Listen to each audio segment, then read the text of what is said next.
Friends, मैं जिस बात पे आ रहा था, मैंने मेरा 8 मई को मेरा मम्मी को कोरोना से डेथ होने के बाद मैंने उसका 1-2 दिन के बाद एक विजन इंडिया का डॉक्यूमेंट्स लेके आया था। जो डॉक्यूमेंट मैं मेरा मम्मी को डेडिकेट किए थे, उसमें मैंने कम से कम 6 घंटा का मैंने प्रेजेंटेशन रखा है, जो गवर्नमेंट ऑफ इंडिया को मैंने टैग किए है, प्राइम मिनिस्टर ऑफिस को। हमारा विजन ऑफ इंडिया, जैसे हर एक इंसान सोचते हैं विजन ऑफ इंडिया क्या होना चाहिए, जैसे आपका विजन ऑफ लाइफ भी होना चाहिए। आप जिस देश का नागरिक हो, बीइंग एज ए नेशनलिस्ट, मैंने विजन ऑफ इंडिया का डॉक्यूमेंट पब्लिश किया। एक डार्क रूम बना के 6 घंटा का प्रेजेंटेशन दिया है, जिसके ऊपर मैंने इंडियन कॉन्स्टिट्यूशन के ऊपर बताया है कहाँ कहाँ चेंजेस लाना है अगर इस देश को एक सही रास्ता पे लेके आना है। मैं ये सोच रहा हूँ, हम लोग सही डायरेक्शन में नहीं जा रहा हूँ, ये हमने दिया है। सरकार को मानना है नहीं मानना है वो डिफरेंट बात होती है, जिसके ऊपर मैंने क्लियर कट बताया इंडियन कॉन्स्टिट्यूशन का जब क्या लूफोल्स है, उसको क्या रेक्टिफिकेशन का ज़रूरत है, उसके बारे में बात किया है। उसमें 3-4 मुद्दे पे बात किया, जिसको मैंने बताया ये ब्लैक होल है। आर्टिकल 164 बैकडोर एंट्रीज, जो 70-75 साल में हमारा समाज को कैसे खा रहा है। अगर ये डेमोक्रेसी को बचाना है, ये कानून को क्यों हटाना है, उसके बारे में बात किया है। मैंने डॉक्टर आम्बेडकर सर का नाम बताया। वो रिजर्वेशन के बारे में वो चाहते थे टेम्पोररी 10 साल सबको, जैसे लोअर कास्ट शेड्यूल ट्राइब्स को ये अधिकार दिया जाए। लेकिन हमारा क्या है, 10 साल के बाद नहीं, अभी 75 साल के बाद हमारा रिजर्वेशन का परसेंटेज भी बढ़ गया। How political system time to time इसको यूटिलाइज किए है, इसको लेके आया है, रिजर्वेशन देते रहा है। ये रिजर्वेशन अभी आज का डेट पे अगर हम नहीं निकाल रहा है, समाज के ऊपर क्या इम्पेक्ट डालेगा, उसके ऊपर मैंने बताया है। इसके बाद मैंने यूनिफॉर्म सिविल कोड के बारे में बताया है, इलेक्शन प्रोसेस को कैसे रिफॉर्म करना है उसके बारे में बताया है। मैंने ये भी बताया है, लैंड रिफॉर्मेशन एक्ट के बारे में बताया है। मेरा कहने के बाद एक कोरिलेट करने का यही अर्थ है, डॉक्टर अमर्त्य सेन अगर यूनिफॉर्म इकोनॉमी चाहता है इंडिया के अंदर में, he must talk, why is not talking about the land reformation act, जो कानून है कॉन्स्टिट्यूशन के अंदर में। मैं ये विश्वास करता हूँ डॉक्टर अमर्त्य सेन इस देश का नागरिक है, ओल्डेस्ट सिटीजन है, सब इज्जत करता है। बात करे, एक्चुअल बात करके करके अगर देश का डेवलपमेंट कर सकता है कंट्रीब्यूशन। सरकार को क्रिटिसाइज करके आपको कुछ नहीं मिलेगा। आप वोट देते हो नहीं देते हो हमको मालूम नहीं है। अगर आप इंडिया सिटीजनशिप, आपके पास इंडिया का सिटीजनशिप है, आपको नागरिक आप मानते हो, तो आप एक्टिवली अपना बात को रखो, सरकार को क्रिटिसाइज मत कीजिएगा। जो लोग कर रहा है उसका नॉलेज विजडम से कर रहा है। आप सीए का, एनआरसी का विरोध करते हो, क्यों करते हो वो भी बता दीजिएगा। जो हमारा ये संविधान के अंदर में बहुत पहले ये सब चीज़ आ चुका है, क्यों सीए एनआरसी करना है उसके बारे में भी हम लोग बताए। आपका स्टैंड क्या है ये बात बता दीजिए। हम क्या है, ओपन सब कुछ कर दे क्या? जो कोई भी इंडिया के अंदर में आके हमारा डेमोक्रेसी के ऊपर खतरा पैदा करे, ह्यूमैनिटी के नाम पे हम सब कुछ कर देंगे। डॉक्टर अभिजीत के लिए भी ये चीज़ एप्लीकेबल है।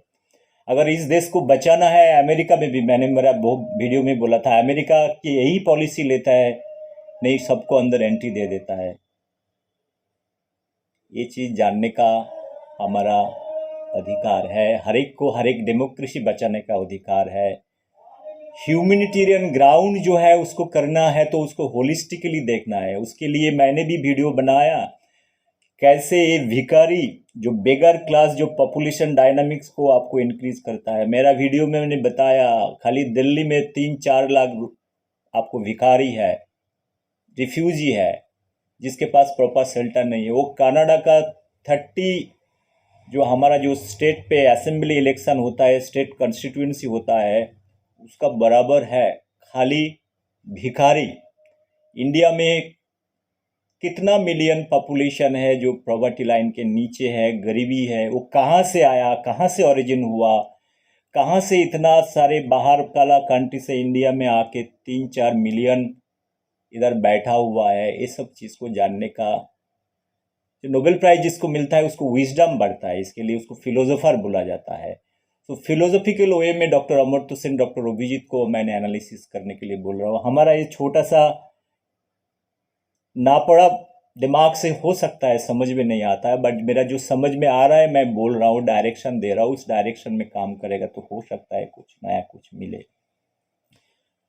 डॉक्टर अमर्त्य सेन, डॉक्टर अभिजीत को बोल रहा हूँ, पहले ये लोग नेशनलिस्ट है और यूनिवर्सल है, बाउंड्री लेस पर्सन है, बाउंड्री का बाहर सोचते हैं। तो यही चीज़ जिस कंट्री में रहता है वो कंट्री में अप्लाई करने का कोशिश कीजिएगा। मैंने डॉक्टर अंबेडकर सर के बारे में बताया, मेरा वीडियो में बहुत सारा वीडियो में बताया। डॉक्टर अंबेडकर सर किस परिस्थिति में जाके संविधान लिखे हैं, जो ये 3-4 कानून के बारे में बताया है। आर्टिकल 164 क्यों रखने का जरूरत है। डॉक्टर अंबेडकर भी डॉक्टर अल्फ्रेड नोबेल जैसे बेवकूफ़ नहीं था जिसको सरलीकरण करना है। क्यों 164 रखे है, क्यों आप जो लोअर क्लास का ऊपर लाने के लिए 10 साल के लिए टेम्पोररी प्रोविजन, वो भी तो लिख सकता है। ये जो रिजर्वेशन है ये परमानेंट होना चाहिए, टेम्पोररी क्यों रखा। मैंने जो चीज़ बता रहा हूँ बहुत क्रिटिकली एनालिसिस करना चाहिए, लेकिन हमारा पॉलिटिकल सिस्टम उसको यूज़ किए है। ये 2 बात हो गया। तीसरी बात, यूनिफॉर्म सिविल कोड के बारे में बताया है, वो अभी तो लागू नहीं हुआ। लैंड रिफॉर्मेशन एक्ट जो हमारा इकोनॉमिक का बेस लाइन है, कितने सारे स्टेट लैंड रिफॉर्मेशन एक्ट को इम्प्लीमेंट किया है। अगर वो एप्लीकेशन हो जाएगा तो इंडिया का इकोनॉमी का 50-60% प्रॉब्लम रिजॉल्व हो जाएगा। अभी भी हमारा डेमोक्रेसी का अंदर में भी बुर्जुआ सिस्टम, जमींदार सिस्टम बैठा हुआ है। हर एक के पास, देश का बहुत सारे प्राइम मिनिस्टर हो चुका है जिसके पास लाखों एकड़ जमीन है। वही बुर्जुआ सिस्टम, जो बुर्जुआ सिस्टम आप डॉक्टर अमर्त्य सेन 1940 में बंगाल फेमिन देख के लिखे थे, बहुत सारे चीज़ लिखा है जिसमें आंखों से आंसू निकाल गया है। जिस सब चीज़ देख के मैं वो आंसू का ही बात कर रहा हूँ। अमर्त्य सेन को उसका नॉलेज, विजडम यूज करके प्रेजेंट डे में हम क्या कर सकते हैं उसके बारे में डॉक्टर अमर्त्य सेन, डॉक्टर अभिजीत को बोलना चाहता हूँ।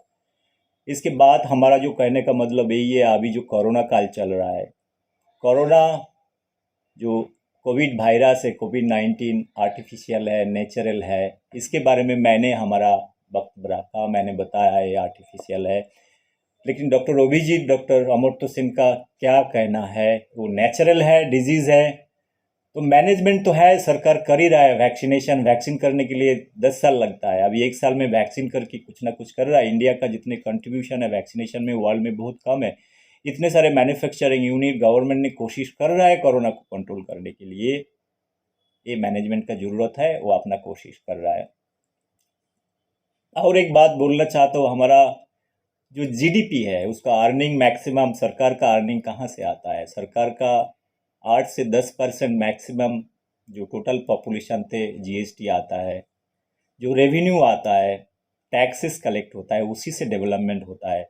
उसी के अंदर में हम फ्री बीज, गरीब गरीब बोल के सबको हम बांट दे।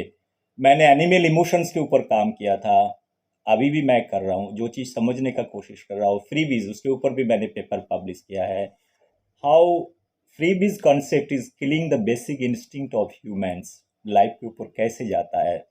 फ्री देने के बाद मैंने जो बेगार्स के ऊपर बताया, फ्री देने के बाद वो लेथार्जिक कैसे हो जाता है। उसके वजह से हम अगर माइक्रो मैक्रो इकोनॉमिक्स का थ्योरी का एक सस्टेनेबल मॉडल डेवलप कर सकता है। सस्टेनेबल विलेज के बारे में मैंने विजन डॉक्यूमेंट में बात की है, कैसे आइडियल विलेज, ये small land with multi crop facilities, vertical scientifically agriculture करके एक फैमिली जी सकता है, उसके ऊपर मैंने विजन डॉक्यूमेंट में बताया है।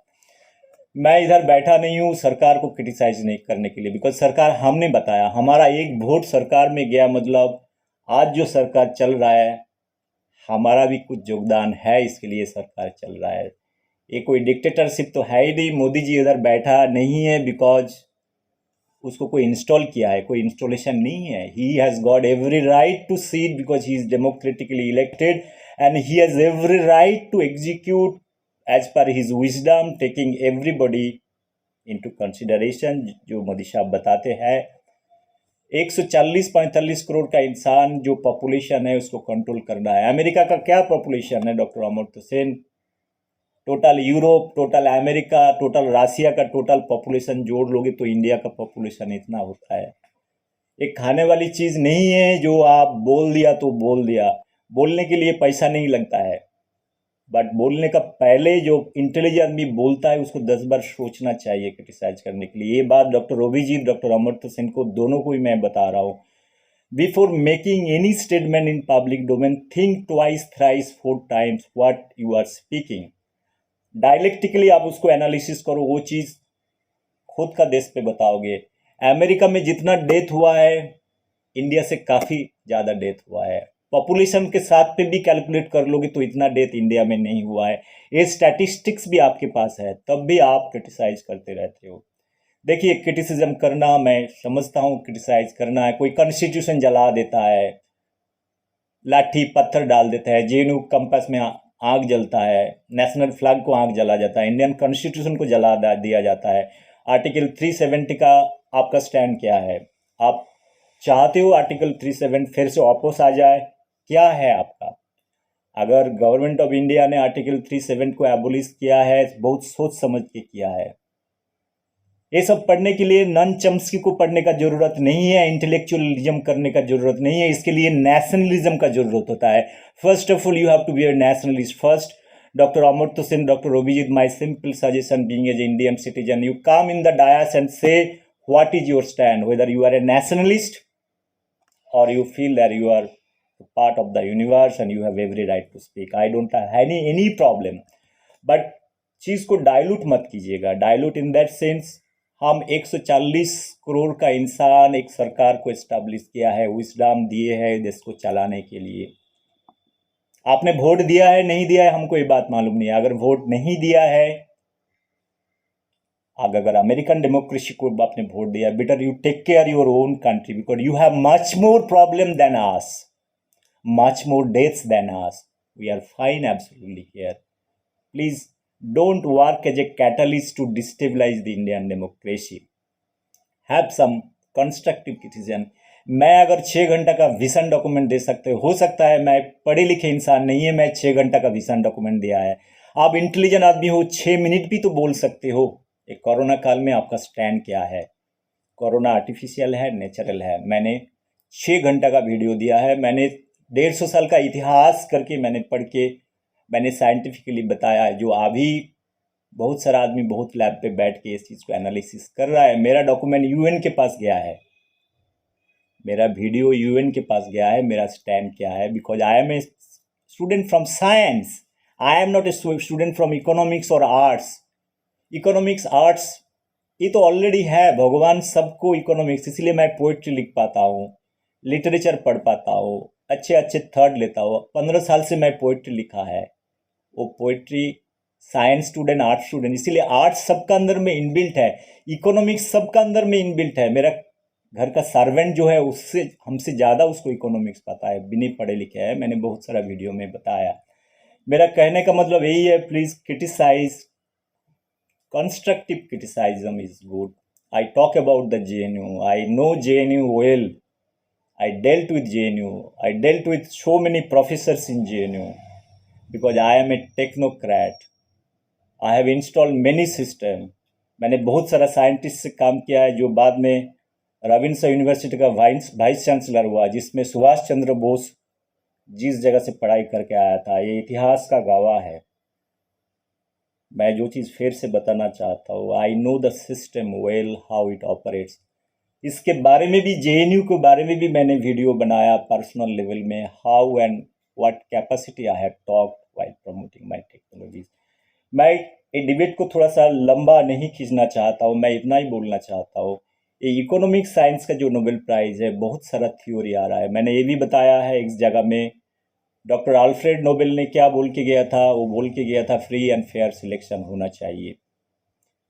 उसमें कौन सा एप्लीकेंट आते हैं पर्टिकुलर ईयर में, कैसे इवोल्यूशन होता है, उसको पब्लिक डोमेन में जानने का सबका अधिकार है। लेकिन 1968-69 में जब इकोनॉमिक साइंस का नोबेल प्राइज़ लिया गया है, मैं डॉक्टर अभिजीत, डॉक्टर अमर्त्य सेन को पूछना चाहता हूँ, why this bank put an additional clause that कहाँ से एप्लीकेशन आएगा, कौन एप्लीकेंट होएगा? वो तो एप्लीकेशन आपने डाल दिया, उसको पब्लिक डोमेन में क्यों नहीं रखा जाएगा? जिसको नोबेल प्राइज़ मिलेगा तो उसको तो हमको पता चल जाते हैं, उसके लिए कोई प्रॉब्लम नहीं है। लेकिन बाकी एप्लीकेशन कहाँ से आया है, उसमें क्लियर कट एडिशनल क्लॉज क्यों डाले हैं स्वीडिश बैंक से? नोबेल फाउंडेशन ने वो डॉक्यूमेंट पड़ी हुई है जो 50 साल में किसी का जानने का अधिकार नहीं है, जो इकोनॉमिक साइंस में पर्टिकुलर ईयर में कौन कौन एप्लीकेशन किया है। Why there is hide and seek? अगर हमको फेयर सिलेक्शन ही करना है तो इस क्लॉज को लाने का क्या ज़रूरत है? इसमें डॉक्टर अमर्त्य सेन, डॉक्टर अभिजीत, आप लोग इतने पढ़े लिखे हैं, अमेरिका में बैठे हुए हो, हम जैसे आम आदमी को थोड़ा सा समझा दीजिए तो हम भी समझ जाए, दुनिया भी समझ जाए। और जो नोबेल प्राइज़ के बारे में इतने सारे हाइप है, आपको नोबेल प्राइज़ के बारे में, इकोनॉमिक साइंस के बारे में आपका क्या राय है? आपको खुद नोबेल लॉरिएट समझते हो और इस बैंक का प्राइज़ मिला है in the name of Alfred Nobel, इस हिसाब से सोचते हो? ये स्टैंड भी आप क्लियर कर दीजिए so that once for all ये मैटर रिजॉल्व हो जाए। नहीं तो गवर्नमेंट ऑफ इंडिया को मैं रिक्वेस्ट करता हूँ, नोबेल फाउंडेशन को लिखे, इसको क्लियर करे। बट मेरा जितना नॉलेज एंड विजडम है, मैंने इस चीज़ को बताया है। मैंने अभी लास्ट अंत में जो चीज़ बोलना चाहता हूँ, आपका जो माइक्रो इकोनॉमिक्स, मैक्रो इकोनॉमिक्स का थ्योरी आप गरीब लोग को दोगे तो मैं भी बहुत सारे थ्योरी बताया। गरीब को आप 500 रुपया को दोगे तो वो 300 रुपया का अल्कोहल में स्पेंड कर देता है। बिकॉज आप पैसा देने के बाद देखते नहीं हो जो पैसा क्या करता है। वो सोजा सीधा दारू का दुकान में जाते हैं, ठेक पे जाते हैं, जुआ का अड्डा में जाते हैं। इस तरह से गरीब को, लोअर क्लास को पैसा देने का कोई मतलब नहीं है। इससे उसको और हम लोग सोचने का, दिमाग को पैरालाइज कर देते हैं सब चीज़। इससे अच्छा एक सस्टेनेबल मॉडल डेवलपमेंट के उसको काम करने का अधिकार देना है। आप काम करो, अर्न करो, वैल्यू समझो। इसी के बजाय से हमारा समाज के अंदर में ये सब फ्री बीज हो रहा है। पॉलिटिकल जो स्लोगन्स है सब फ्री फ्री फ्री करने का, ये सब कहाँ से ट्रांसलेट हो रहा है? ट्रांसलेट हो रहा है इंटेलेक्चुअल कमिटी। बीच बीच पे आप ये बोलते रहते हो, पॉलिटिकल सिस्टम उसको डाइजेस्ट करता है, वैसी चीज़ को आप प्रोपागेट करते रहता है। ये free concept it doesn't exist. Corona virus के टाइम में भी मैं बता रहा हूँ, वैक्सीनेशन के लिए मेरा क्लियर कट स्टैंड है। 500,000 रुपये का वैक्सीन सब आदमी अपना जेब का पैसा दे सकता है, कोई बड़ी बात नहीं है, बड़ी साइंस नहीं है। अगर हम दारू में, अल्कोहल में, दिल्ली में देखो कितने सारे लाखों वीडियो मिलेगा कोरोना के टाइम में, 2-2 हज़ार, 3-3 हज़ार, 4-4 हज़ार, 5-5 हज़ार रुपया दे के एक छोटा 700 ml का दारू का बॉटल उठा के लेके आ सकते हैं। तो एक वैक्सीनेशन के लिए 500 रुपया देने के लिए तकलीफ होती है। मेरा दिमाग नहीं काम करता है, मेरा रैशनल थॉट प्रोसेस उड़ जाता है इस टाइम में जब हम अल्कोहल के साथ एक वैक्सीनेशन का बात। अल्कोहल खरीदने के लिए सरकार स्पॉन्सर नहीं करता है, लो बाबा तुमको दारू पीने का मन हुआ तो चलो आप 5,000 रुपया देता हूँ, 10,000 रुपया देता हूँ, दारू लेके आओ। अभी दवाई के टाइम में इतना क्यों ह्यू एंड क्राई? मैं सरकार को यही सजेशन दिया है, अभी वैक्सीनेशन हो रहा है, वो प्रोडक्शन को थोड़ा सा बढ़ा दीजिए। 140 करोड़ पॉपुलेशन को आपको इंजेक्ट करना है। जैसे मेरे को एक ही टाइम वैक्सीनेशन मिला, डर के रहता हूँ भाई दूसरा वैक्सीनेशन कब मिलेगा, नहीं मिल रहा है। मेरा फैमिली के साथ हो गया, मेरा पिताजी माताजी का डेथ हो गया, इतने सारी चीज़ बोल रहा हूँ। हम भी अपना टाइम डिफरेंट जगह में मैं स्पेंड कर सकते थे। मैं सोचा चलो एक कोरोना टाइम आया, अपना थोड़ा नॉलेज विजडम दे के अगर एक को भी इंसान को इस चीज़ को समझ में आया, थोड़ा समझने का कोशिश करे, रियलिटी समझने का कोशिश करे। मैं अभी भी बोल रहा हूँ, मैं इस समाज का कोई हिस्सा तो हूँ बट मैं इंटेलेक्चुअल नहीं हूँ। मैं इस बात को फिर से डॉक्टर अमर्त्य सेन, डॉक्टर अभिजीत को बोलना चाहता हूँ। आपको कभी भी मन है, इंडिया और वर्ल्ड ज़्यादा दूर नहीं है, आप ग्लोबल पार्टीशन में विश्वास नहीं करते हो, आप कभी भी किधर भी बोलो मैं आ जाएगा, मेरा जेब का पैसा से आ जाएंगे डॉक्टर अमर्त्य सेन, डॉक्टर अभिजीत, मेरा पर्सनल मनी से आपके पास हम आ जाएंगे। कोई भी मंच पे, कोई भी फोरम में, कोई भी डिबेट में भले हो जाए, आपको नोबेल फाउंडेशन में, स्वीडिश एकेडमी ऑफ साइंस में करा दो, हम अपना पैसा से जाएंगे। मैं क्योंकि ये इस चीज़ में विश्वास करता हूँ, सेल्फ सस्टेनेबिलिटी का बात कर रहा हूँ। मैं इंडिया को 15 साल का विजन दिया है जिसमें 10 मिलियन जॉब क्रिएट कर सकता है। How entrepreneurship can build a nation. मैं सब यंग जनरेशन को यही बात करता बोल रहा हूँ, आप नौकरी के लिए तड़पते रहे तो फॉरेन कंट्री में नौकरी के लिए नहीं कोई तड़पता है। हम भी दुनिया अपना तरीका से देखे हैं, आप अपना नेशनल थॉट यूज़ करो। आपने सरकार जब फ्री एजुकेशन इंडिया में बहुत सस्ते है कंपेयर टू अदर कंट्रीज। हम हमारा टाइम में एमएससी पीएचडी किया, 10-10, 15-15, 20-20, 25 रुपया पर महीना का फीस दे के हमने पढ़ाई किया है। It is almost free. अब 25 रुपया में क्या होता है? 25 रुपया में कुछ नहीं होता है। कॉलेज टाइम में बीएससी के टाइम में हमारा 25-30 रुपया का फीस था। यूनिवर्सिटी में जाके 100 रुपया महीना का फीस हुआ। पीएचडी 500 रुपया हुआ। एमबीए किया 10-15-20 हज़ार रुपया में हमने एमबीए कर लिए है। बाद बाकी खाने पीने जीने के लिए तो सबको जीना है, तो आपको तो लगेगा, वो तो कांस्टेंट है ही। बट एजुकेशन में हम लोग इतना पैसा नहीं बियर करते हैं। आपको मान के चलो तब भी आपको एक एजुकेशन मिला है तो आप खुद भी कुछ कर सकते हो। एंटरप्रेन्योरशिप प्रोग्राम की का बात किया है इंडिया में। आपको जो टोटल आपका जो ह्यूमन रिसोर्सेस है, इंटेलिजेंट पीपल है, जो क्वालिफाइड इंजीनियर्स है, वो मिलियंस है। उससे हम अगर एंटरप्रेन्योरशिप का प्रोग्राम मैंने बताया है मेरा विजन इंडिया डॉक्यूमेंट में, मैं उसमें ज़्यादा नहीं जा रहा हूँ। अगर उसको मैंने अप्लाई करे, अगर कुछ एंटरप्रेन्योर 1 मिलियन एंटरप्रेन्योर बना रहा है, वो अगर 10-20 नौकरी देता है, कितने मिलियन नौकरी आप क्रिएट कर सकते हो। गवर्नमेंट को प्लेटफॉर्म क्रिएट करना चाहिए। इसके बाद सिमिलर है आपको मेडिकल सेक्टर में भी ये सब चीज़ हम कर सकता है। बहुत सारा फील्ड है। मैंने इकोनॉमी का रिफॉर्म के बारे में बात किया है, जो प्राइवेटाइजेशन के बारे में बात किया है, एयर इंडिया जैसे ऑर्गेनाइजेशन के बारे में बात किया। उसको सस्टेनेबल करने के लिए मेरा बहुत सारे ऑप्शन मैंने दिए हैं, कैसे उसको सस्टेनेबल कर सकता है। मैंने ये भी बताया है कैसे आपको इलेक्शन प्रोसेस को चेंज कर सकता है। Election process every year 1,50,000 crore रुपया 5 साल में इलेक्शन कमीशन ऑफ इंडिया खर्चा करता है। मैंने बोला उसको मॉडर्नाइजेशन करके ऑटोमेटिक कर दोगे तो आप 50,000 करोड़ में आपको कहानी ख़त्म कर सकते हो। आप 1 लाख करोड़ रुपया आपने बचा सकते हो। वो पैसा जो बचे हुए है, money saving is money earning, वो पैसा आप समाज का बहुत सारे चीज़ में आप अप्लाई कर सकते हो। ये मेरा सलाह है गवर्नमेंट ऑफ इंडिया के। डॉक्टर अभिजीत को मेरे को थोड़ा सा बात करना है। मेरे से क्या 10-15 साल आप बड़े होगे, मेरा बड़ा भाई है, ये समझ के चलो।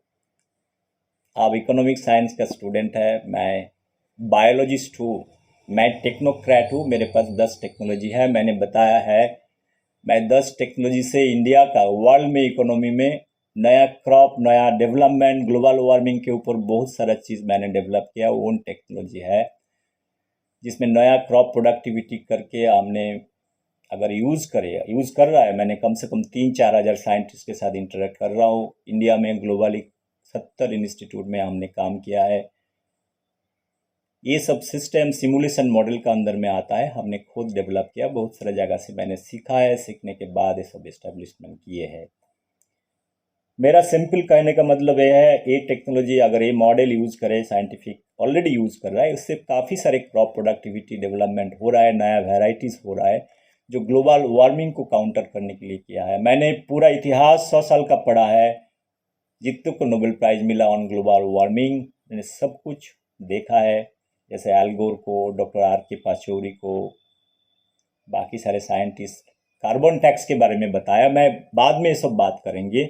मैंने हर एक थ्योरी को अप्लाई किया है। मैं एनिमल बिहेवियर को स्टडी किया है, कैट मॉडल के ऊपर, इमोशंस के ऊपर स्टडी किया, ऑक्सन थ्योरी के ऊपर मैं थोड़ा स्टडी कर रहा हूँ। हर एक चीज़ को कंपाइल करके एक सस्टेनेबल मॉडल मैं देना चाहता हूँ। ये मेरा विजन है। इसमें कोई माने नहीं माने उससे मेरे को कोई लेना देना नहीं है।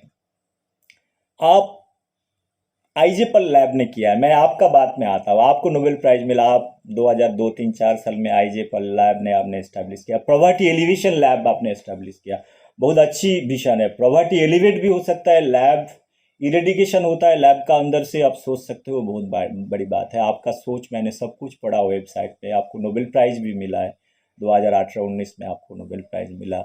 आपने माइक्रो इकोनॉमिक्स, मैक्रो इकोनॉमिक्स के ऊपर काम किया है, आपने बंधन बैंक के ऊपर काम किए हैं, बहुत अच्छी बात है, सब कुछ कर लिए है आपने। मेरा कहने का मतलब, आप जो आईजे पर लैब किया है, वो लैब का आपने फाउंडर मेंबर है, आप, आपका वाइफ है। आप एक सिंपल सा बात बता दो, उसका फाइनेंस कहाँ से आते हैं? उसका फाइनेंस मैं बताता हूँ कहाँ से आता है। आपको मैंडेला बिल गेट्स फाउंडेशन से आता है, यूके से आता है, ऑस्ट्रेलिया नाम में से आता है। मिलियंस ऑफ डॉलर आपने जो फाउंडेशन के नाम पे आपने इकट्ठा किया है, उसी से आप ये ऑर्गेनाइजेशन चला रहे हो। मेरा सिंपल सवाल है, आपका ये ऑर्गेनाइजेशन का सस्टेनेबिलिटी क्या है? आप सेल्फ सस्टेन नहीं हो। ये फंडिंग आपने ये बेगिंग पॉलिसी से, मेरा कहने का मतलब, I am using because I made a video, I want to keep this begging philosophy. आप बेगिंग फिलोसफी से डिफरेंट इंडस्ट्री हाउस से आपने इसको लेके आया। आप कैसे लेके आया? आपका वेबसाइट में आप देख लो, आपने मार्केटिंग, सेल्स, ये सब आदमी रखे हैं, बिजनेस एनालिस्ट रखे हैं। आप आईजे पॉल फाउंडेशन अगर ह्यूमैनिटी के ऊपर काम कर रहा है, गरीबी हटाने के लिए काम कर रहा है, तो आपको मार्केटिंग सेल्स पर्सन का क्यों जरूरत है, जिसका महीना का सैलरी 1.5 लाख, 2 लाख, 3 लाख रुपया? तो आप फाइनली क्या चाहते हो? आप ये चाहते हो, आपको आईजे पॉल फाउंडेशन को बचाने के लिए आपको सेल्स मार्केटिंग आदमी का जरूरत है, बिजनेस एनालिस्ट का जरूरत है, जो बड़े बड़े इंडस्ट्री हाउस, बड़े बड़े कॉरपोरेट हाउस, डिफरेंट गवर्नमेंट से पैसा इकट्ठा करके आईजे पॉल फाउंडेशन में डाले, उसको सस्टेनेबल करे।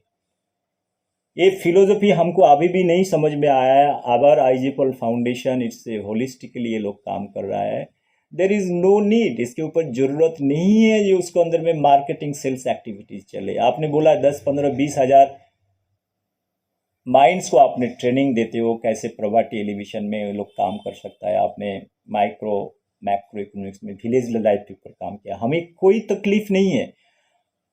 मेरा तकलीफ इस बात का है, आपका फंडामेंटल जो फिलोसॉफिकल अंडरस्टैंडिंग है एक ऑर्गेनाइजेशन एस्टेब्लिश करने के लिए, उसको फाइनेंस के बारे में। You could have made it is a charitable organisation और समथिंग लाइक दैट। चैरिटी जैसे डोनेशंस आता है, डिफरेंट थे, या किसी का मन हुआ दिया। बट आपने डिलीवरली मार्केटिंग वाले बंदा जिसको सैलरी दे के रखा, मेरा एलर्जी उधर ही है। मैं आपको सीधी सीधी बात कर रहा हूँ, एलर्जी इस बात का है, उसमें मार्केटिंग का रोल क्या बनता है, उसको सैलरी भी कितना है आप देख लो। अगर किसी को साल में 30 लाख रुपया, 35 लाख रुपया सैलरी दे रहे हो, मतलब कोई आलतू फालतू बच्चे को नहीं रख रहे हो। मेरे को वो भी मालूम है, इस लैब का कौन सा सीईओ है, उसका सब कुछ मालूम है, मैं डिटेल में नहीं जाना चाहता हूँ। Doctor Abhijit and your respected wife and other friends and colleague, जिसको नोबेल प्राइज आपको मिला है, आपको नोबेल प्राइज कोई छीन नहीं ले रहा है, हम भी नहीं छीन रहा है, लेकिन आप इंडिया में आते हो, सिस्टम को क्रिटिसाइज करते हो। ये मेरे को थोड़ा सा तकलीफ होती है। तकलीफ इस बात का होती है, जब खुद का देखना होता है। आपको पता है आईजे पॉल फाउंडेशन का, प्रॉपर्टी एलिवेशन लैब का, आपने कहाँ से फंडिंग लेना है। आप इंडिया को भी थोड़ा सा पॉजिटिव साला दीजिए, कैसे करना है। आपका भी सिमिलर स्टैंड, आपका जो सरकार ने सीए एनआरसी का जो कर रहा है, आपका स्टैंड क्या? आप विरोध करते हो, आप नेशनलिस्ट हो, और आप खुद को ये दुनिया का हिस्सा सोचते हो। सब इंसान सोचते हैं दुनिया का हिस्सा है, लेकिन आप देश के बारे में, इंडिया के बारे में क्या सोचते हो, मैं इसे जानना चाहता हूँ। मैं ज़्यादा कुछ और बोलना नहीं चाहता हूँ। जो आपका थ्योरी का, जो आपने इंसेंटिव का बारे में बात किया गरीब का, मैं इसका विरोध में हूँ। मैं नहीं देना चाहता हूँ गरीब लोग को। मैं पर्सनल लेवल में ये सब दे चुका हूँ, मैंने देख चुका हूँ। जैसे पर्सनल लेवल में किसी को इंसेंटिव देते हो बिना काम में, उसको कैसे मिस यूटिलाइज करता है एक समाज, तो दूसरी बात है। आप ही से हम सीख के आज बड़ा बड़ा स्लोगन तैयार किया है। स्लोगन सबको फ्री कर दो, सबको फ्री कर दिया तो देश कैसे चलेगा? अगर हम सो रहे हैं, मेरा नेबर सो रहा है, नेबर का नेबर सो रहा है, सब सोच रहा है सुबह में नाश्ता हो जाएगा, सुबह में खाना आ जाएगा, लंच हो जाएगा, डिनर हो जाएगा, लेकिन करेगा कौन? हमारा सर्वेंट भी ऐसा ही सोचेगा, सब कुछ चला जाएगा तो कैसे चलेगा? लेकिन आपका स्टैंड क्लियर करना बहुत ज़रूरी है। फाइनली जो बात हम बोलना चाहता है बहुत सिंपल है। अभी इंडिया में जो इलेक्शन हो रहा है, आप ही का स्लोगन लेके हम लोग काफ़ी सारे चीज़ कर रहा है। ये फ्री वीज़ का बात कर रहा है, उसी का माउथ पीस है। पॉलिटिकली ये सब चीज़ दिखाया जाता है, नाम करने के। मैं नाम नहीं लेना चाहता हूँ। ये फ्री वीज़ कॉन्सेप्ट कितना डेंजरस है, कितना घातक है, ये तो बात का बात ही बताएगा। सब पढ़े लिखे इंसान, अभी डॉक्टर अभिजीत, डॉक्टर अमर्त्य सेन, आपको एक सिर्फ छोटी सी बात बताता हूँ। म्यूनिसिपल कॉरपोरेशन का नौकरी के लिए जो 12 स्टैंडर्ड का ज़रूरत होता है, पीएचडी का एप्लीकेशन पड़ रहा है। 20-20 हज़ार, 25-25 हज़ार एप्लीकेशन है। आपका क्या राय है, आप कैसे चाहते हो एक पीएचडी वाले आदमी म्यूनिसिपल कॉरपोरेशन में सफाई कर्मचारी हिसाब से काम करे? मेरा बहुत सारे दोस्त है जो स्टैटिस्टिक्स में एमएससी करके, इकोनॉमिक्स तो बहुत छोटा सा सब्जेक्ट है। स्टैटिस्टिक्स का सब्जेक्ट में जाके पोस्ट ऑफिस में अभी भी स्टैम्प चिपका रहा है। आप चाहते हो इसी चीज़ करें। आप समाज बदलने का जब बात होता है, आपका आशीर्वाद जिसको बोलते हैं, आशीर्वाद in the same knowledge and wisdom का बात कर रहा है, वो चीज़ आप लाओ।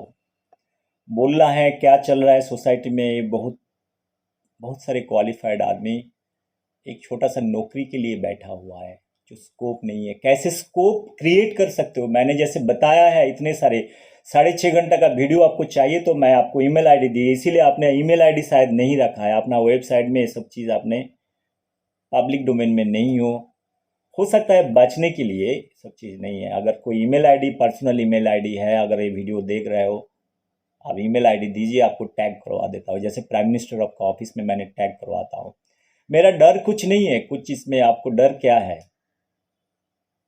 सच बोलो, सब बोला है, विजडम रविंद्रनाथ ने बोला है। एक ही चीज़ है, आप सच बोलते रहो। सच बोला ठीक है, आपको हिसाब से, किसी का हिसाब से हो नहीं सकता है सच, लेकिन सोचने का तो अधिकार है। सच बोला, इंसान गाली देता है, हम गाली नहीं देता है। गाली मैं इसलिए नहीं देता है जो गाली मेरे को नहीं देना आता है। गाली सबको देना आता है, अच्छे अच्छे गाली। मैं छोटी सी बात करके मैं ज़्यादा डिबेट में नहीं जाना चाहता हूँ। हम अभी इंडिया के अंदर में जो नेशनलिज्म का धंधे पे आके हमने अभी उसको फ्रैगमेंट, नेशनलिज्म, अगर कोई नेशनलिस्ट है कैसे उसको माइक्रो इकोनॉमिक्स का आधार पे उसको बहिरागत हिसाब से ट्रीट किया जाता है, उसका मैंने थ्योरी में आता हूँ। अभी हम लोग, जैसे हम बंगाल का बाहर रहता है, ऐसे millions of Bengali they are living outside Bengal because there is no job. कोई जॉब नहीं है तो क्या करे उधर इंजीनियर जाके? उधर जाके घास तो नहीं काट सकता है। घास काटने के लिए उसका भी क्लास है। मैंने सोशलिज्म का बात किया, कम्युनिज्म का बात किया, वो सब करने के लिए बहुत है। अगर आप इंटेलेक्चुअल है, आपने इंजीनियरिंग किया है, डॉक्टरी किया है, आपको अच्छा प्लेटफॉर्म मिलना चाहिए सेवा करने के लिए। तो ऐसे मिलियंस ऑफ बंगालीज बंगाल का बाहर डिफरेंट स्टेट पे चला गया, अब्रॉड में चला गया, बहुत सारे जगह में चला गया। मैं ब्रेन ड्रेन रुकने के लिए बोला, जो आईआईटी एस्टेब्लिश किया उसको मैंडेट के बारे में बात किया। जो आईआईटीएंस बाहर चले जाते हैं कि एचआरडी मिनिस्ट्री जब आईआईटी बनाया था उसको क्या कारण था वो भी मैंने बताया। मैंने सरकार को भी सलाह दिया है जो अभी उस चीज़ को देखना चाहिए देश का डेवलपमेंट के लिए। अगर आप कंट्री के बारे में नहीं सोचते हो, अब पूरा दुनिया का अपना घर सोचते हो, जिधर अच्छी पैसा मिलता है उधर चले जाते हो, ये कोई अच्छी लक्षण नहीं है जो देश सेवा के लिए। आप अपना देश को, मैं नारायण मूर्ति को रिस्पेक्ट करता हूँ, रतन टाटा को रिस्पेक्ट करता हूँ, आजम प्रेम जी सर को रिस्पेक्ट करता हूँ। इस देश पे रह के अपने कंपनी एस्टेब्लिश करके ये सब चीज़ किया है। मैं ये नहीं सोचता हूँ गूगल का सीईओ का कितना सैलरी मिलता है, माइक्रोसॉफ्ट का सीईओ को कितना सैलरी मिलता है, वो इंडियन है कि नहीं है, वो मेरा इंटरेस्ट है नहीं। इतना पैसा का ज़रूरत नहीं होता है एक इंसान को जीने के लिए। एक इंसान को कैलिबर डिसाइड नहीं होता है आपको कितना पैकेज मिलता है। मैं किसका बात कर रहा हूँ वो भी मैं बता दिए है। मैंने बहुत सारा जगह में बहुत सारा बात की है, इसको वैल्यूएशन करने का ज़रूरत है, टाइम आया है। सिमिलर ये doctor Amartya Sen, doctor Abhijit, India आपको बहुत सारे जगह में प्लेटफॉर्म दिया जाता है। आप गाली नहीं दे के, क्रिटिसाइज नहीं करे कि अपना बात बताओ। हो सकता है आपका थ्योरी जो आपने माइक्रो इकोनॉमिक्स मैक्रो इकोनॉमिक्स से बात किया है उसके ऊपर दूसरा सोच दे सकते हो। ज़िंदगी में बहुत सारा बड़े बड़े आदमी अपना ज़िंदगी का अंत पे जाके बोलता है हमने ज़िंदगी में जो भी किया है बर्बाद ही चीज़ किया है, कोई भी चीज़ नहीं किया। ये इतिहास का गवाह है, आप बायोग्राफी पढ़ोगे समझ में आएगा। ऋषि अरविंदो को नोबेल प्राइज नहीं मिला, डॉक्टर अभिजीत को मिला है। महात्मा गांधी को नोबेल प्राइज नहीं मिला, डॉक्टर अभिजीत को मिला, डॉक्टर अमर्त्य सेन को मिला है। ऋषि अरविंदो को क्यों नहीं नोबेल प्राइज मिला? Because he is a nationalist. Right, he is a nationalist, that's why he has not got the Nobel prize. तो नेशनलिस्ट को कभी नोबेल प्राइज नहीं मिलता है, कम्युनिस्ट को मिलता है। अगर मैं कंपेयर करूँ ऋषि अरविंद से, डॉक्टर अमर्त्य सेन, डॉक्टर अभिजीत को, अगर मेरा हिसाब से दिमाग से अगर मार्क्स देने लागू, डॉक्टर ऋषि अरविंद को 98 मिलेगा, हो सकता है आपको 3-4% मिलेगा। समाज का एंगल से इंटेलेक्चुअल युक्त तो सब कर लेता है। मैं टैगोर के ऊपर बहुत सारे बात किया है। टैगोर को बहुत बड़े पोएट है, मैंने बताया है। टैगोर अगर W.B. येट्स टैगोर का गीतांजलि का कलेक्शन में अगर नहीं लिखते थे उसको नोबेल प्राइज नहीं मिलते थे। इंट्रोडक्शन, आप पोइट्री को बांग्ला से इंग्लिश में ट्रांसलेट नहीं करता। वो फर्स्ट ऑफ ऑल पोइट्री कोई क्रिएशन कोई ट्रांसलेशन होता ही नहीं है। W.B. येट्स लिख दिया, ठीक है, टैगोर को 1913 में नोबेल प्राइज मिला, इज्जत है as a Bengali, I respect him. But Rabindranath Tagore का जो फिलोसॉफिकल आइडियोलॉजिकल जो है, रविंद्रनाथ खुद को डिसाइड नहीं कर पाया अपना ज़िंदगी में। वो मार्क्सिज्म में बिलीव करते थे और लेनिनिज्म में बिलीव करते थे और कम्युनिज्म में जो है, सोशलिज्म में, और he is a true nationalist और यूनिवर्सल थिंग। दैट्स वाई वो नॉलेज एंड विजडम को बताया है, और knowledge and wisdom should be boundaryless, but what about the individual.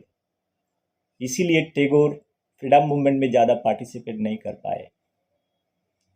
Night उपाधि भी एक्सेप्ट किया है। नाइट उपाधि एक्सेप्ट करने के बाद 1905 में जब पार्टीशन ऑफ बंगाल हुआ, उसको रिजेक्ट भी किया। It is a conflict. Again, I am trying to tell everybody that one need to see how you perceive Tagore. I am not talking about Tagore's literature. It's a fantastic literature. But individually political identity, society के अंदर में टैगोर का political identity क्या है। देखिए, same आदमी 1905 साल में जब बंगाल बिहार उड़ीसा में लॉर्ड कार्जन ने डिवाइड कर रहा है, उसका विरोध में अपने नाइट जो ब्रिटिश ने दिया है उसको छोड़ रहा है। इसका मतलब उसको पता है ब्रिटिश सिस्टम क्या है, उसको मालूम है ब्रिटिश राज पे भी रहना है। सिमिलर वे गांधी जी भी वही सिस्टम से है। ब्रिटिश के साथ कभी रविंद्रनाथ टैगोर जेल पे नहीं गया है। महात्मा गांधी बहुत कम टाइम के लिए जेल के गया है। ये सब चीज़ फिलोसॉफिकल अंडरस्टैंडिंग करने का। लेकिन सुभाष बोस को, because he was a true nationalist, उसको आउट किया गया है। तो पहले नंबर एनिमी ब्रिटिश का है सुभाष चंद्र बोस। बाकी तो वायलेंट है, बिनॉय बादल, दिनेश, खुदीराम, उसको फांसी में लटका दिया। लेकिन सुभाष बोस के IAS छोड़ के देश सेवा के लिए आए थे। 1934-35 में त्रिपुरी कांग्रेस में जो कांग्रेस में हुआ, इलेक्ट हुआ था, लेकिन उसमें महात्मा गांधी ने पट्टोबिया सीतारामैया का लगाया, उसको हराया। हराने के बावजूद भी सुभाष बोस छोड़ के क्यों उसको कांग्रेस का प्रेसिडेंट नहीं बनाया, क्यों दल छोड़ के उसको खुद का पार्टी फॉरवर्ड ब्लॉक डेवलप किया है। वो इतिहास में जाने का मैं सबको बात कर रहा हूँ। इसको कोरिलेशन करने का आज जरूरी है इस बात का, जो सुभाष बोस को हम इतिहास जो नेगलेक्ट किया है। क्यों सुभाष बोस का जो प्लेन क्रैश का कहानी, उसके मतलब में मैंने 2 घंटा का वीडियो बनाया। जो प्लेन क्रैश का जो कहानी जो हाइपोथेटिकल है, उसके बारे में भी हमने बात की है। कैसे इंडिया को फ्रीडम एट द मिडनाइट करके लॉर्ड माउंटबेटन सब मिल के जो पार्टीशन किए हैं, उसका इतिहास क्या है जानने का है। मैं डॉक्टर अभिजीत, डॉक्टर अमर्त्य सिंह को इसी बात पे आने के लिए बोल रहा हूँ। ये होलिस्टिकली आपको देखना चाहिए। समाज के ऊपर हम अगर बदल करना है, बदल डालना है, इसको सोचना है, हमको डीपर एनालिसिस का ज़रूरत है। आज का इतिहास में, आज का इतिहास रिराइट करना है। डॉक्टर श्यामा प्रसाद मुखर्जी का क्या रोल है, ये सब चीज़ को हमें जानने का कोशिश कर रहा हूँ। मैं अंत पे एक छोटी सी चीज़ बोल के ये वीडियो ख़त्म करना चाहता हूँ। मैंने इंडियन कॉन्स्टिट्यूशन के बारे में बताया है। मैंने डॉक्टर बाबा साहब अम्बेडकर के नाम भी बताया है। वो कॉन्स्टिट्यूशन का चेयरमैन था। देखिए, हर एक इंसान अपना लाइफ पे कुछ भी चीज़ करता है, जो सेंसिबल पर्सन है ऐसा ही नहीं करते हैं। डॉक्टर अम्बेडकर जब 1949 में चेयरमैनशिप के डॉक्टर राजेंद्र प्रसाद में साइन किया था, मैंने जो 4 बात किए हैं, जो कॉन्स्टिट्यूशन में लिखा है, 164 आर्टिकल, आपका लैंड रिफॉर्मेशन एक्ट, बाकी आपका यूनिफॉर्म सिविल कोड और आपका रिजर्वेशन, ये सब कुछ वो लिख के गया था। मेरा कहने का मतलब यही है, डॉक्टर अम्बेडकर को फुल नॉलेज थे इस चीज़ का, उसको पता भी था इसका क्या कॉन्सिक्वेंसेस होने वाला है। ये कोई कंस्पिरेशन थ्योरी था और एडिशनल प्रेशर था, और उसको फुल फ्रीडम दिया गया था उसको कॉन्स्टिट्यूशन लिखने के लिए। इस चीज़ का ज़रूरत, बहुत सारा क्लॉज का ज़रूरत नहीं था, specially 164 the reservation lower class में, वो भी टेम्पोरेरी था। जैसे आर्टिकल 370 अभी एबोलिश हो गया। बहुत अच्छी बात है, इसको एबोलिश हो गया, इसको ज़रूरत नहीं था, वो भी टेम्पोरेरी प्रोविज़न था।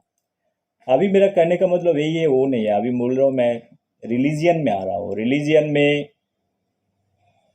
डॉक्टर आम्बेडकर सर ने लास्ट जिंदगी में वो बौद्ध धर्म ग्रहण किया था। गौतम बुद्धों का जो फिलोसफी है उसको अडॉप्ट किए थे। हमारा हिंदुज़्म के साथ बौद्धिज़्म का फिलोसफिकल कुछ अंडरस्टैंडिंग बहुत सारा चीज़ कॉमन है, लेकिन बहुत सारा चीज़ जो चीज़ बौद्धिज़्म नहीं मानता है फॉलो करते हैं, जो हिंदुज़्म नहीं मानता है, लेकिन वो कन्वर्ट हो गया। मेरा ये कहने का मतलब यही है, जो यूनिवर्सल फिलोसफी ऑफ लाइफ किया है, एक इंसान धर्म चेंज ऐसे ही नहीं कर लेते हैं, कोई कंपल्सन से नहीं कर लेते हैं, जैसे मॉडर्न डे में होता है, क्रिश्चियनिटी में होता है। ये हमको सब कुछ मालूम है कैसे होता है, क्यों नहीं होता है, जो फिलोसफिकली क्रिश्चियनिटी कैसे इसको एक्सरसाइज किया है। But in case of doctor B R Ambedkar, what made him to change from one philosophy to another philosophy, that is Buddhism, from Hinduism to Buddhism। ये बहुत सोचने वाली बात है। इसके बाद डॉक्टर अभिजीत, डॉक्टर अमर्त्य सेन को मैं इतना ही रिक्वेस्ट करना चाहता हूँ, अब इंडिया में पॉलिटिकल सिस्टम में जो चल रहा है, जो करप्शन चल रहा है, इस चंदा कलेक्शन का जो करप्शन चल रहा है, ये सब चीज़ जो फ्री बीज का नाम पे बहुत सारा पॉलिटिकल पार्टीज, आइडियोलॉजी, इतना सारा चीज़ करप्शन करते रहता है, इतना सारे चीज़ कमीशन में चल रहा है। This is a great danger for democracy, I feel। I wish to know what is your opinion। So I wish ये वीडियो बहुत लंबा नहीं खींचा, मेरा वीडियो बहुत लंबा हो जाता है, इस कारण से मैं कभी कोई स्क्रिप्ट नहीं रखता हूँ। अगर डॉक्टर अभिजीत को इस बात में सही लगे, बीइंग एज ए बड़ा भाई, Amartya Sen is very older to me, मेरा पापा से भी बड़े हैं, मैं आपको इज्जत करता हूँ, आपको किताब बहुत प्यार से पढ़ता हूँ। आज क्रिटिसाइज कर रहा हूँ, पीपल से that you are criticising, criticise कर रहा है, मैं कंस्ट्रक्टिव क्रिटिसिज्म कर रहा हूँ, बिकॉज मैं साइंस छोड़ के, अपना सब कुछ छोड़ के जब कोई चीज़ में टाइम दे रहा हूँ, इसका मतलब मेरा समाज को जानने का है, because you are the torch bearer of this society. अगर टॉर्च राइट टॉर्च ले रहा है और रॉन्ग टॉर्च ले रहा है हाथ पे, ये भी जानने का हमारा अधिकार है। मैं ऐसे अंधे नहीं हूँ जो कोई भी चीज़ हमारे ऊपर पकड़ा देंगे तो मैं उसको लेके चलते रहेंगे। ये फिलोसफी हम, बिकॉज हमारा खुद का रैशनल थिंकिंग है। मैंने जैसे टैगोर के बारे में बताया, टैगोर जिंदगी भर नेशनलिज्म और होल यूनिवर्सलिज्म के ऊपर, ये फिलोसफी के ऊपर बढ़ते रहा है।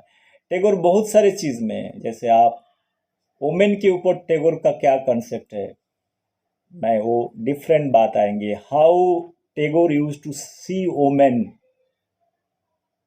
उसका बहुत सारे क्रिटिसिज्म है, वो मैं बात पे आएंगे इस वीडियो में।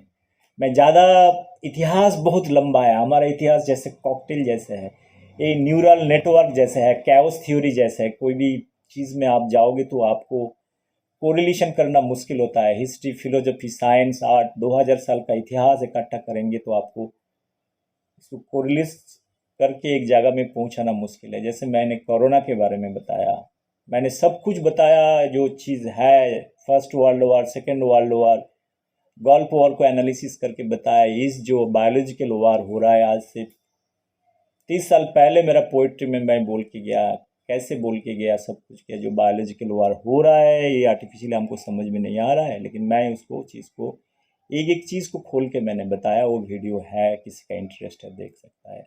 मैं वीडियो और बढ़ाना नहीं चाहता हूँ। Once again I should thank everybody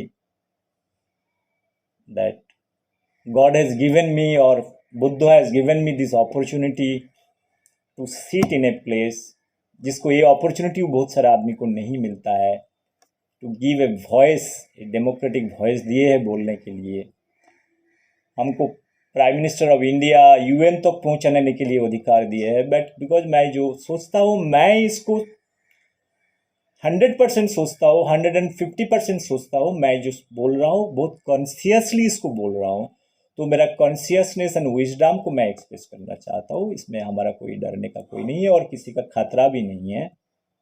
तो मैं कोई नेशनल फ्लैग जलाने वाला आदमी नहीं हूँ, नहीं तो कोई कोरोना वायरस है किसी को इन्फेक्ट कर देंगे, वो भी नहीं हूँ। मैं ट्रू नेशनलिस्ट हूँ। मेरा आइडियोलॉजी के ऊपर होता हूँ। मैं क्वेश्चन करना है तो किसी को भी क्वेश्चन कर सकता हूँ। आंसर देना नहीं देना आपका बात है, एक डायस पे आना नहीं आना है आपका बात है। अगर अपॉर्चुनिटी मिलेगा आएगा, जरूर आएंगे, बात करेंगे। Once again take care everybody, that be safe during corona time. I am in also isolation zone, so my mind lab is my home for few months. I am working 24/7. My father died, till I am not able to digest my father has died on COVID. So those are very very shocking thing that is again roaming in my mind, that how this can happen. Then I told corona COVID-19 virus killed my parents. I want to see who is the enemy, who have killed. That's why I don't believe that they are the COVID-19 virus is a missile, they're the murderer. I want to say the whole world we should trace who is the murderer. I have told who is this. Globally उसको इस बात को रखना है, अगर particular country और कोई कर रहा है उसके ऊपर हमको पॉलिटिकली प्रेशराइज करके ग्रेटर थ्रेट को रोकने के लिए, कल अगर हम अभी नहीं रुके, अगर ग्रेटर थ्रेट आए उसको हम रोक नहीं पाएंगे, ये ह्यूमैनिटी बर्बाद हो जाएगा। जो चीज़ मैं सोचता हूँ, जैसे मैं डिवास्टेटेड हूँ मेरा पेरेंट्स चले जाने के बाद, क्योंकि वो लोग काफ़ी खुश थे। आर्टिफिशियल कोरोना अगर किसी को लेके गया, बॉडी भी नहीं मिला, जैसे इमोशनल बात है, वो भी मैं वीडियो बनाया। जो बॉडी देना चाहिए 3 दिन 4 दिन आप रखो, फ्रीजिंग का पैसा लो। मैं बायोलॉजी का स्टूडेंट हूँ, कोरोना बॉडी से जब सब मर जाएगा तो बॉडी को दे दो। ये मेरा पापा मम्मी है, वो बॉडी मेरे को मिलना चाहिए। ये स्टेट का कोई प्रॉपर्टी नहीं है, जो हम बार बार ये चीज़ बता रहा हूँ। आप जिंदगी भर तो स्टेट तो कोई इंडिविजुअल को देखते नहीं है, उसको नौकरी मिला नहीं मिला, किसी को मरने के बाद आप कोविड का बजाय से वैसे उसको बॉडी उठा के दूसरी जगह में जला देते हो। क्या जब जिंदा रहता है सोचते नहीं हो? तो अभी आप पॉलिटिकल पार्टी का जो अनाउंसमेंट आता है, मरने के बाद भी सड़क में पैसा पहुंचाएंगे। मैं इसके लिए बोलता हूँ, I am a rational thinker. मैं डिबेट को ज़्यादा खींचना नहीं चाहता हूँ। खींचना है, किसी को मन है, मैं 10 घंटा का वीडियो बना सकता हूँ, एक एक चीज़ को मैं एनालिसिस कर सकता हूँ। मैं नहीं जाना चाहता हूँ। I am happy the way I am. मेरे साथ मेरा पापा मम्मी को जो किए है सरकार, सही चीज़ नहीं किया। सरकार के पास फ्रीजिंग सिस्टम नहीं है। कौन सा डेमोक्रेसी हम चला रहा है जो आप एक फ्रीजिंग सिस्टम नहीं रख सकते हो, बॉडी देने के लिए सही तरीका नहीं कर सकता है। आप एक डेड बॉडी किसी का बाप माँ का होता है, उसमें इमोशनल अटैचमेंट रहता है।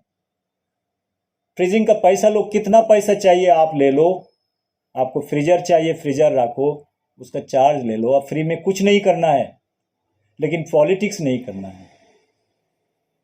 अगर 70-80 साल कोई जी के रहता है, सरकार क्या देता है उसको? नौकरी नहीं देता है, कुछ नहीं देता है, अपना तरीका से वो जीता है इंडिपेंडेंटली। जैसे रविन्द्रनाथ को टैगोर मिला, सोसाइटी से उसको कुछ नहीं मिला है। ये बात तो सही है ना? आज रविन्द्रनाथ हमारा है, रविन्द्रनाथ हमारा है, रविन्द्रनाथ हमारा है, इसको लेके क्या करना है? रविन्द्रनाथ अपना तरीका से स्ट्रगल किया है। मैंने बोला है, उसका जो कॉन्फ्लिक्ट है, अपना जमींदार फैमिली से बिलोंग करता है, इसके बाद वो कम्युनिज्म फिलोसफी में विश्वास करना चाहता है। फिलोसफिकल इंटरप्रिटेशन द्वंद में सारा जीवन जिंदगी भर वो भोग चुका है। वो अपना तरीका से जिया है। जितने सारे नोबेल लॉरिएट का बायोग्राफी साइंस से पढ़ लो, इंडिविजुअल कैपेसिटी से आया। साइंस कोई सोसाइटी नहीं बोला जो आप भाई आपको आप नोबेल प्राइज मिलोगे, आज से तुमको फीड करता हूँ, इस तरह से नहीं होता है। आज इतना सारा चीज़ मैं बता रहा हूँ। इंडिया में जो राइट पीपल, राइट इंटेलेक्चुअल है, हम उसको इज्जत नहीं देते हैं। हम फालतू चीज़ों में टाइम बर्बाद करते हैं, हाइप करता है। इसको रोकना चाहिए, रियलिटी में आना चाहिए। रियलिस्टिक ढंग से उसको सोचना चाहिए, प्रैक्टिकल अप्रोच होना चाहिए, इमोशंस हटा देना चाहिए। जैसे आर्टिकल 164, अगर आप डेमोक्रेटिकली इलेक्ट होके नहीं आया, आप इमोशंस का बात करते हो, ह्यूमैनिटी का बात करते हो, लॉजिक का बात करते हो, मोरालिटी का बात करते हो। मैं अगर हार गया, मेरा क्या मोरालिटी रह गया? मैं फिर आके चीफ मिनिस्टर बन जाओ, देश का प्राइम मिनिस्टर बन जाओ, आर्टिकल 164 का बैकडोर एंट्री देके? नहीं नहीं नहीं, मैं ये सब चीज़ करने नहीं वाला। मैं कोई भी देश का प्राइम मिनिस्टर मेरे को अगर आज बोलेगा भाई बिना इलेक्ट में तुमको देश का प्राइम मिनिस्टर बना रहा हो, मैं बोलेगा थैंक यू वेरी मच। अगर मेरे को पॉलिटिक्स करना है, मैं आएंगे, फाइट करेंगे, जीतेंगे। अगर मेरे को पार्टी ने इलेक्ट किया है, मैं जाके करेगा। ये सब चीज़ नहीं करने वाला हूँ मैं। I am a strong believer of certain things.